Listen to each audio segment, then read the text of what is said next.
ರಾಜ್ಯದಲ್ಲಿ ಸಾವಿರಾರು ಶಿಕ್ಷಕರ ನೇಮಕಾತಿ ಪ್ರಕ್ರಿಯೆ ನಡೀತಾ ಇದ್ರೂ ಉರ್ದು ಶಿಕ್ಷಕರ ನೇಮಕಾತಿಗೆ ಸರ್ಕಾರ ಮುಂದಾಗದೇ ಇರೋದು ಇದೀಗ ಆಕ್ರೋಶಕ್ಕೆ ಕಾರಣವಾಗಿದೆ. ಉರ್ದು ಮಾಧ್ಯಮ ವಿದ್ಯಾರ್ಥಿಗಳ ಭವಿಷ್ಯವನ್ನ ಗಮನದಲ್ಲಿಟ್ಟುಕೊಂಡು ಕೂಡಲೇ ಖಾಲಿ ಹುದ್ದೆಗಳನ್ನು ಭರ್ತಿ ಮಾಡಬೇಕು ಎಂದು ಹಾವೇರಿ ಜಿಲ್ಲೆಯ ಮುಸ್ಲಿಂ ಮುಖಂಡರು ಆಗ್ರಹಿಸಿದ್ದಾರೆ. ಇನ್ನು ಹಾನಗಲ್ನಲ್ಲಿ ಮಾತನಾಡಿದ ಅಂಜುಮನ್ ಕಮಿಟಿ ಅಧ್ಯಕ್ಷ ನಜೀರ್ ಅಹಮದ್ ಸೌನೂರ್ ಉರ್ದು ಶಿಕ್ಷಕರ ನೇಮಕಾತಿ ವಿಚಾರದಲ್ಲಿ ಸರ್ಕಾರ ನಿರ್ಲಕ್ಷ್ಯ ವಹಿಸುತ್ತಿದೆ ಎಂದು ಆರೋಪಿಸಿದ್ದಾರೆ. ಇನ್ನು ರಾಜ್ಯದಲ್ಲಿ 10,000ಕ್ಕೂ ಹೆಚ್ಚು ಅತಿಥಿ ಶಿಕ್ಷಕರು ಸೇವೆ ಸಲ್ಲಿಸ್ತಾ ಇದ್ದು ಉರ್ದು ಮಾಧ್ಯಮ ಶಾಲೆಗಳಲ್ಲಿಯೂ ಕೂಡ ಶಿಕ್ಷಕರ ಕೊರತೆ ಎದುರಾಗಿದೆ ಎಂದು ಹೇಳಿದ್ದಾರೆ. ಇನ್ನು ಕನಿಷ್ಠ 3,000 ಉರ್ದು ಶಿಕ್ಷಕರನ್ನ ತಕ್ಷಣ ನೇಮಕ ಮಾಡಬೇಕು ಎಂದು ಒತ್ತಾಯಿಸಿದ್ದಾರೆ.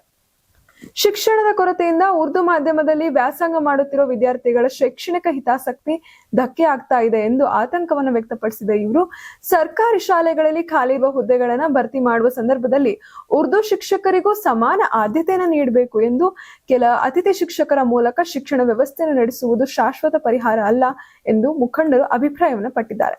ಇನ್ನು ಉರ್ದು ಶಿಕ್ಷಕರ ನೇಮಕಾತಿಗೆ ಸರ್ಕಾರ ಕೂಡಲೇ ಕ್ರಮ ಕೈಗೊಳ್ಳದೇ ಇದ್ರೆ ಹೋರಾಟ ನಡೆಸಬೇಕಾಗುತ್ತೆ ಎಂದು ನಜೀರ್ ಅಹಮದ್ ಸೌನೂರ್ ಅವರು ಎಚ್ಚರಿಕೆಯನ್ನು ನೀಡಿದ್ದಾರೆ. ಈ ಮೂಲಕ ಶಿಕ್ಷಕರ ನೇಮಕಾತಿ ವಿಚಾರದಲ್ಲಿ ಸರ್ಕಾರದ ವಿರುದ್ಧ ಹಾವೇರಿಯಲ್ಲಿ ಅಸಮಾಧಾನ ತೀವ್ರಗೊಂಡಿದ್ದು ಮುಂದಿನ ದಿನಗಳಲ್ಲಿ ಈ ವಿಚಾರ ಮತ್ತಷ್ಟು ರಾಜಕೀಯ ಸ್ವರೂಪ ಪಡೆಯುವ ಸಾಧ್ಯತೆ ಕಂಡು ಬಂದಿದೆ. ಕರ್ನಾಟಕ ಸರ್ಕಾರ ವತಿಯಿಂದ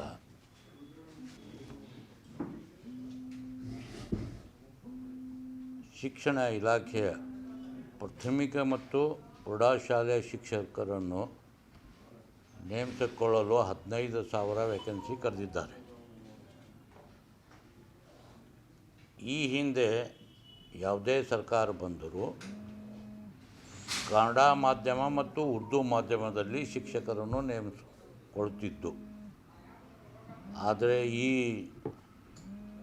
ಸರ್ಕಾರದಲ್ಲಿ ಉರ್ದು ಶಿಕ್ಷಕರನ್ನು ತುಂಬಿಕೊಳ್ಳಲು ಅಧಿಸೂಚನೆ ಹೊರಡಿಸಿಲ್ಲ. ಕರ್ನಾಟಕ ಈ ಕಾಂಗ್ರೆಸ್ ಸರ್ಕಾರ ಅಲ್ಪಸಂಖ್ಯಾತರ ಏಳಿಗೆಗಾಗಿ ನಾವು ಕೆಲಸ ಮಾಡ್ತೀವಿ ಅಂಥೇಳಿ ವಾಗ್ದಾನ ಮಾಡಿ ನಮ್ಮ ಓಟನ್ನು ಪಡೆದುಕೊಂಡು ಅಧಿಕಾರಕ್ಕೆ ಬಂದಾರ. ಇವರು ಅಧಿಕಾರಕ್ಕೆ ಬಂದ 3 ವರ್ಷ ನಂತರ ಇವತ್ತು ಶಿಕ್ಷಕರನ್ನು ತುಂಬಿಕೊಳ್ತಾ ಇದ್ದಾರೆ. ಇದರಲ್ಲಿ ಉರ್ದು ಮಾಧ್ಯಮದವ್ರಿಗೆ ತುಂಬಿಕೊಳ್ತಾ ಇಲ್ಲ. ಈ ಕನ್ನಡ ಮಾಧ್ಯಮವ್ರಿಗೆ ಯಾಕೆ ತುಂಬಿಕೊಳ್ಳಾಕತ್ತೀರಿ ಅಂತ ನಾವು ಹೇಳ್ತಾ ಇಲ್ಲ. ನಮ್ಮ ರಾಜ್ಯದಲ್ಲಿ ಕನ್ನಡ ಮತ್ತು ಉರ್ದು ಮಾಧ್ಯಮ ಎರಡೂ ಭಾಷಾ ನಡೀತಾ ಇದೆ. ಈಗ ಎಕ್ಸಾಂಪಲ್ಲು, ನಮ್ಮ ಈ ಕಡೆ ಧಾರವಾಡ, ದಾವಣಗೆರೆ, ಗುಲ್ಬರ್ಗ, ಬೀದರು ಇಲ್ಲೇ ನಮ್ಮ ಜನಸಂಖ್ಯೆ ಜಾಸ್ತಿ ಇರೋದರಿಂದ ಅಲ್ಲೇ ಉರ್ದು ಶಾಲೆಗಳು ಜಾಸ್ತಿ ಇದೆ. ಈ ನಾರ್ತ್ ಕರ್ನಾಟಕನಲ್ಲಿ ಈ ಕಾರವಾರ, ಮಂಗಳೂರು, ಉಡುಪಿ, ಆಮೇಲೆ ಮೈಸೂರು, ಬೆಂಗಳೂರು ಇಲ್ಲೇ ನಮ್ಮ ಜನಸಂಖ್ಯೆ ಕಡಿಮೆ ಇರೋದರಿಂದ ಅಲ್ಲೇ ಕನ್ನಡ ಮಾಧ್ಯಮ ಜಾಸ್ತಿ ಇದೆ. ಕನ್ನಡ ಜೊತೆಯಲ್ಲಿ ಉರ್ದು ಮಾಧ್ಯಮನೂ ತುಂಬ್ಕೋಬೇಕು ಅನ್ನೋದು ನಮ್ಮ ಸರ್ಕಾರಕ್ಕೆ ಮನವಿ ಮಾಡ್ತಾ ಇದ್ದೀವಿ. ಗುಲ್ಬರ್ಗಾನಲ್ಲಿ MB ಪಾಟೀಲ್ ಅವ್ರಿಗೆ ಘೇರಾವ್ ಹಾಕಿ ನಾವು ಮನವಿ ಸಲ್ಲಿಸೀವಿ. ನಿನ್ನೆ ಹಾವೇರಿನಲ್ಲಿ ನಾವು ರುದ್ರಪ್ಪ ಲಮಾಣಿ ಅವ್ರಿಗೂ ಮನವಿ ಕೊಟ್ಟಿವಿ. ಬಿಜಾಪುರದಲ್ಲಿ ನಮ್ಮ ಇವ್ರಿಗೂ ಪ್ರಿಯಾಂಕಾ ಖಾರ್ಗೆ ಸಾಹೇಬ್ರಿಗೂ ಕೊಟ್ಟಿವಿ. ಹಾನಗಲ್ನಲ್ಲಿ ನಮ್ಮ ಮಾನೆ ಸಾಹೇಬ್ರಿಗೂ ಮನವಿ ಕೊಟ್ಟಿವಿ. ಎಲ್ಲರೂ ನಾವು ಇದರ ಬಗ್ಗೆ ಸೂಕ್ತ ಚರ್ಚೆ ಮಾಡಿ ಸಂಬಂಧಪಟ್ಟ ಮಂತ್ರಿಯವರಿಗೆ ಮತ್ತು ಮುಖ್ಯಮಂತ್ರಿಗೆ ಮನವೊಲಿಸಿ ನಾವು ಉರ್ದು ಮಾಧ್ಯಮನಲ್ಲೂ ಇದರ ಜೊತೆಯಲ್ಲಿ ತುಂಬಿಕೊಳ್ಳೋದು ಪ್ರಯತ್ನ ಮಾಡ್ತೀವಿ ಅಂತ ಹೇಳ್ಯಾರ. ನಮ್ಮದು ಇವತ್ತು ಬೇಡಿಕೆ ಏನಿದೆ ಅಂತ ಹೇಳಿದರೆ, ಪ್ರಯತ್ನ ಅಲ್ಲ, ಆಗಲೇಬೇಕು. ಇಲ್ಲ ಅಂತ ಹೇಳಿದರೆ ನಮ್ಮ ಸಮಾಜಕ್ಕೆ, ನಮ್ಮ ಶಾಲೆಯಲ್ಲಿ ಕಲಿತಾ ಹುಡುಗರಿಗೆ ಅನ್ಯಾಯ ಆಗ್ತಿದೆ. ಈಗ ತಾವು ಟೀಚರೇ ಕೊಟ್ಟಿಲ್ಲ ಅಂತ ಹೇಳಿದರೆ ತಂದೆ ತಾಯಿಯವರು ಟೀಚರ್ ಇಲ್ಲ ಆ ಶಾಲೆಯೊಳಗೆ ಮಕ್ಕಳಿಗೆ ಅಡ್ಮಿಷನ್ ಹೆಂಗೆ ಮಾಡಿಸೋದು ಅನ್ನೋದು ಪ್ರಶ್ನೆ ಹುಡ್ತಾ ಇದೆ. ಈಗ ಮ್ಯಾಕ್ಸಿಮಮ್ ಪ್ರೈವೇಟ್ ಶಾಲೆಯಲ್ಲಿ ಯಾಕೆ ಅಡ್ಮಿಷನ್ ತೊಗೊತಾ ಇದ್ದಾರೆ ಅಂತ ಹೇಳಿದರೆ, ಮೇನ್ ಕಾರಣ ಟೀಚರ್ ಕೊರತೆ. ಎಷ್ಟು ಲ್ಯಾಂಗ್ವೇಜ್ ಐತಿ ಅಷ್ಟು ಲ್ಯಾಂಗ್ವೇಜನ್ನು ಎಲ್ಲ ಶಾಲೆ, ಕನ್ನಡ ಆಗಲಿ ಉರ್ದು ಮಾಧ್ಯಮದಲ್ಲಿ ಆಗಲಿ ಟೀಚರ್ಸ್ ಇಲ್ಲ. ಇವರು ಏನು ಹೇಳ್ತಾರೆ, ಉರ್ದು ಟೀಚರ್ಸ್ ಕೊಡದೆ ಪ್ರೈವೇಟ್ ಶಾಲೆಯಲ್ಲಿ ಅಡ್ಮಿಷನ್ ಮಾಡ್ತಾ ಇದ್ದಾರೆ, ಪ್ರೈವೇಟ್ ಶಾಲೆಯಲ್ಲಿ ಹೋಗ್ತಾ ಇದ್ದಾರೆ ತಮ್ಮ ಮಕ್ಕಳಿಗೆ ಕಲ್ಸೋಕ್ಕೆ. ಯಾರಿಗೂ ದುಡ್ಡು ಜಾಸ್ತಿ ಆಗಿಲ್ಲ. ಈಗ ನಾದರೂ ಗೌರ್ಮೆಂಟ್ ಶಾಲೆಯಲ್ಲಿ ಕಲ್ತಿದ್ದು, ನಮ್ಮಣ್ಣ ಡಾಕ್ಟರ್ ಇದ್ದಾರೆ, ಅವರು ಗೌರ್ಮೆಂಟ್ ಶಾಲೆಯಲ್ಲಿ ಕಲ್ತಿದ್ದು. ಶಾಲೆಯ ಟೀಚರ್ ಇಲ್ಲಿದ್ದ ಕಾರಣ ಪ್ರೈವೇಟ್ ಶಾಲೆಗೆ ಹೋಗ್ತಾ ಇದ್ದಾರೆ ಎಲ್ಲರೂ. ಕನ್ನಡ ಮಾಧ್ಯಮದವರು ಆಗಿರಬಹುದು, ಉರ್ದು ಮಾಧ್ಯಮದವರು ಆಗಿರ್ಬೋದು. ನಾವು ಈ ಮುಖಾಂತರ, ತಮ್ಮ ಮಾಧ್ಯಮದ ಮುಖಾಂತರ ಸನ್ಮಾನ್ಯ ಡಿ.ಕೆ. ಶಿವಕುಮಾರ್ ಸಾಹೇಬರಿಗೆ, ಆಮೇಲೆ ಮಧು ಬಂಗಾರಪ್ಪ ಸಾಹೇಬರಿಗೆ, ಎಲ್ಲ ಕರ್ನಾಟಕ ಸರ್ಕಾರಕ್ಕೆ ನಮ್ಮ ಅಂಜುಮನ್ ಹಾನಗಲ್ ವತಿಯಿಂದ ಇವತ್ತು ಕೇಳ್ಕೊಳ್ಳೋ ಏನಂದರೆ, ಎಲ್ಲ ಶಾಲೆ ಒಳಗೆ ಎಷ್ಟು ಭಾಷಾ ಇದೆ ಅಷ್ಟು ಟೀಚರ್ ಕೊಡ್ರಿ. ತಾವು ಟೀಚರ್ ಕೊಟ್ಟರೆ ಎಲ್ಲರೂ ಗೌರ್ಮೆಂಟ್ ಶಾಲೆಯಲ್ಲಿ ತಮ್ಮ ಮಕ್ಕಳನ್ನು ಅಡ್ಮಿಷನ್ ಮಾಡಿಸ್ತಾರೆ. ಆಮೇಲೆ ಅದರ ಸೂಪರ್ವೈಸರು ಹೆಂಗೆ ನಾವು ಪ್ರೈವೇಟ್ ಶಾಲೆಯವ್ರು ಮಾಡ್ತೀವಿ, ಅದೇ ರೀತಿ ಸರ್ಕಾರವು ಸೂಪರ್ವೈಸಿಂಗ್ ಸಲುವಾಗಿ DDPO BO ಅವ್ರಿಗೂ ಒಂದು ಸ್ವಲ್ಪ ಇದು ತಾಕೀತು ಮಾಡಬೇಕು. ಈಗ ನಾವು ಕೆಲವು ನ್ಯೂನತೆಗಳನ್ನು ನಮ್ಮ ಹಾನಗಲ್ DDPO ಮತ್ತು ಹಾನಗಲ್ DDPI, ಹಾನಗಲ್ BOಗೆ ಕೊಟ್ಟರೆ ಇನ್ನೂವರೆಗೆ ಸರಿಪಡಿಸಿಲ್ಲ. ಇದರ ನಿಷ್ಕಾಳಜಿ ಇರೋದರಿಂದ ಮ್ಯಾಕ್ಸಿಮಮ್ ಪೇರೆಂಟ್ಸ್ಗಳು ಪ್ರೈವೇಟ್ ಶಾಲೆಯಲ್ಲಿ ಅಡ್ಮಿಷನ್ ಮಾಡ್ತಾಯಿದ್ದಾರೆ. ಮೊನ್ನೆ ಹುಟ್ಟಿದ್ದು ಇದು ಯಾವುದು, ರೋಶನಿ ಸ್ಕೂಲ್. ಇವತ್ತಲ್ಲೇ ಕುಂದ್ರಾಕ ಜಾಗ ಇಲ್ಲ, ಅಷ್ಟು ಮಕ್ಕಳು ಅದಾವೆ. ಈಗ ಮಕ್ಬೂಲಿಯಾ ಹೈಸ್ಕೂಲ್ ಉರ್ದು ಮೀಡಿಯಮ್ ಶಾಲೆ ಅದು, ಅಲ್ಲೇ ಸಾವಿರಾರು ಸಂಖ್ಯೆಯಲ್ಲಿ ಹುಡುಗರು ಕಲಿಯಾಕ್ತಾರೆ. ಜೊತೆಯಲ್ಲಿ ಅಲ್ ಹಸ್ನಾಥ್ ಹೈಸ್ಕೂಲ್, ಅಲ್ಲೇ ಸಾವಿರಾರು ಸಂಖ್ಯೆಯಲ್ಲಿ ಉರ್ದು ಮೀಡಿಯಮ್ ಸ್ಕೂಲ್ ಹುಡುಗರು ಕಲಿತಾ ಇದ್ದಾರೆ. ಅಲ್ Amin school Urdu medium school. ನಾವು ಕಲಿಯೋ ಸಂದರ್ಭದಲ್ಲಿ ಯಾವುದೇ ಪ್ರೈವೇಟ್ ಒಂದು ಉರ್ದು ಮೀಡಿಯಮ್ ಸ್ಕೂಲ್ ಇದ್ದಿದ್ದಿಲ್ಲ. ಈಗ 15 ವರ್ಷದೊಳಗೆ 3 ಶಾಲೆ ಸ್ಟಾರ್ಟ್ ಆಗೈತಿ. ಅದು ಸಾವಿರಾರು ಸಂಖ್ಯೆಯಲ್ಲಿ ಮಕ್ಕಳು ಕಲಿಯಾಕತ್ತಾರೆ. ಉದಾಹರಣೆ ತಾವು ಅಲ್ಲೇ ನೋಡ್ಕೋಬಹುದು, ಮಕ್ಬೂಲಿಯಾ ಸ್ಕೂಲ್ನಲ್ಲಿ ನೋಡ್ರಿ, ನೀವು ಹೋಗಿ ನೋಡಿದರೆ ಎಲ್ಲ ರೂಮ್ ಇದು ಆಗಿ ಮತ್ತೊಂದು ಸೆಕೆಂಡ್ ಸ್ಕೂಲ್ ಸ್ಟಾರ್ಟ್ ಮಾಡೋ ಲೆಕ್ಕ ಒಳಗದಾರವರು. ABC ಅಂಥೇಳಿ ಡಿವಿಷನ್ ಮಾಡ್ಯಾರ ಅಂತ. ಈಗ ಇವ್ರು ಏನು ಹೇಳ್ತಾರೆ, ಗೌರ್ಮೆಂಟ್ ಶಾಲೆಯಲ್ಲಿ ಇದು ತೊಗೊತಾ ಇಲ್ಲ, ಅಡ್ಮಿಷನ್ ತೊಗೊತಾ ಇಲ್ಲ ಅಂಥೇಳಿ ಒಂದು ಕುಂಟು ನೆಪ ಹೇಳ್ತಾ ಇದ್ದಾರೆ. ಗ್ಯಾರಂಟಿ ಯೋಜನೆಯಿಂದ ಏನು ಉಪಯೋಗ ಇಲ್ಲ. ಶಿಕ್ಷಣ ಕೊಡ್ರಿ ಮಕ್ಕಳಿಗೆ. ಇವತ್ತಿನ ಕಾಲದಲ್ಲಿ ನಮ್ಮ ಮನೆಯಲ್ಲಿ ಒಬ್ಬರು ಮುಸ್ರಿ ತಿಕ್ತಾರೆ. ಆ ಮುಸ್ರಿ ತಿಕ್ಕೋರು ಮುಸ್ರಿ ತಿಕ್ಕಿ ತಮ್ಮ ಮಕ್ಕಳಿಗೆ ಕಲ್ಸಾಕ್ತಾರೆ.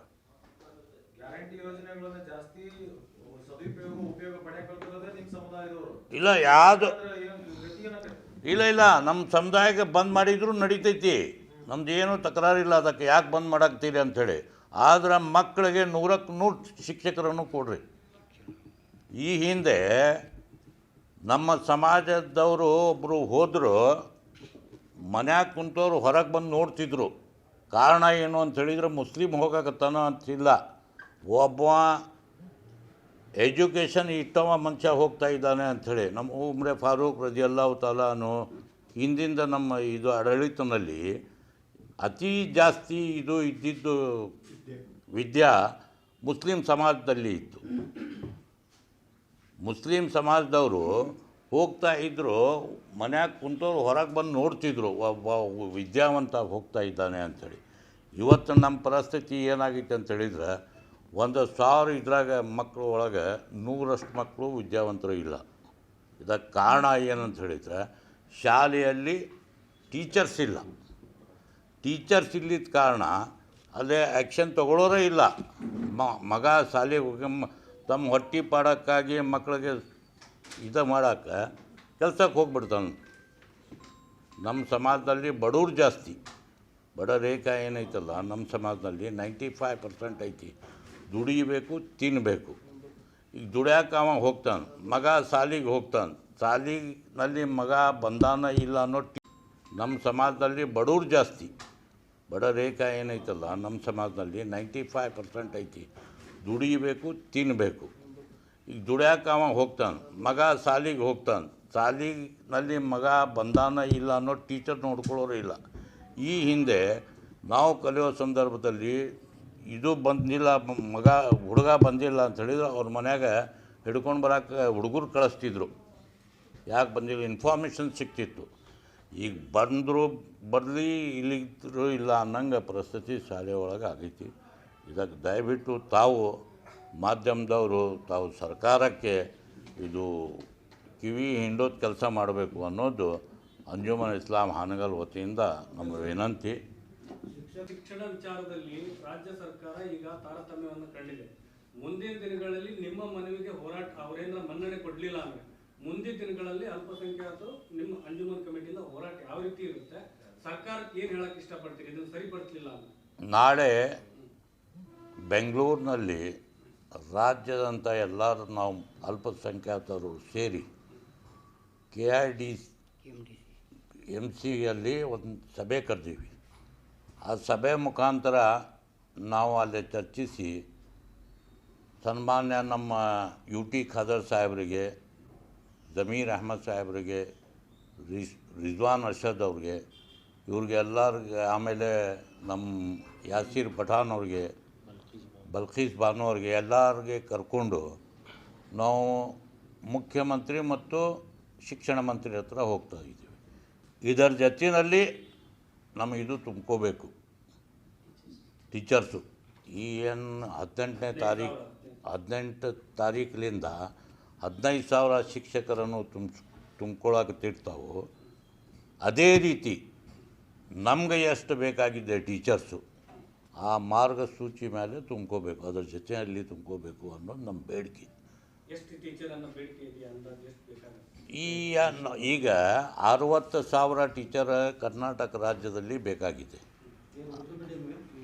ಟೋಟಲ್ ಟೀಚರ್ಸ್ ಕನ್ನಡ ಮತ್ತು ಉರ್ದು ಸೇರಿ 60,000, ಕನ್ನಡ ಉರ್ದು ಇಂಗ್ಲೀಷ್ ಮಾಧ್ಯಮದಲ್ಲಿ ಸೇರಿ 60,000 ಟೀಚರ್ ಬೇಕಾಗಿದೆ.